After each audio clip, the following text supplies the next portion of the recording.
السلام علیکم ورحمۃ اللہ وبرکاتہ۔ آج جمعہ ہے اور جمعے کے اعمال آج ہم آپ کے سامنے پیش کر رہے ہیں۔ ممکن ہے کہ اس یاد دہانی سے کچھ لوگوں کو جمعے کے اعمال کی توفیق ہو جائے۔ بہرحال ہمارا تو ثواب متعین ہے، جب ہم اس کام کو کریں گے تو ہمیں اس کا ثواب ملے گا۔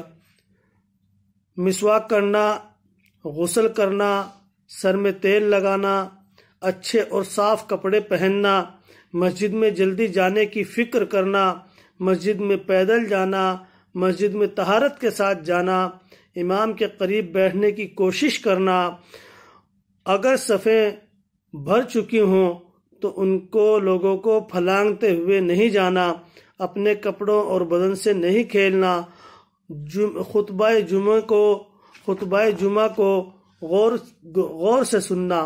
اس کے علاوہ عطر لگانا سنت ہے، خوشبو لگانا، اور نبی پاک صلی اللہ علیہ وسلم کا ارشاد ہے کہ جمعے کے دن مجھ پر کثرت سے درود بھیجا کرو۔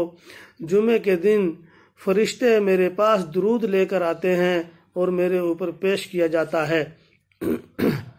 سورہ کہف کی تلاوت بھی ہمارے بزرگوں کا معمول ہے۔ اس سلسلے میں یہ ایک روایت ہے کہ جو آدمی سورہ کہف پڑھے گا اس کے قدم سے لے کر آسمان تک قیامت کے دن ایک نور ظاہر ہوگا جو اس اندھیرے میں اس کی رہنمائی کرے گا اور اس کے راستے کو روشن کرے گا۔ اور سورہ کہف کی آخری 10 آیتوں کو جو آدمی اپنا پڑھنے کا معمول بنائے گا دجال کے فتنے سے محفوظ رہے گا۔ اللہ تعالی ہمیں اعمال جمعے کی توفیق عطا فرمائے اور جمعے کی قدر کرنے کی توفیق عطا فرمائے۔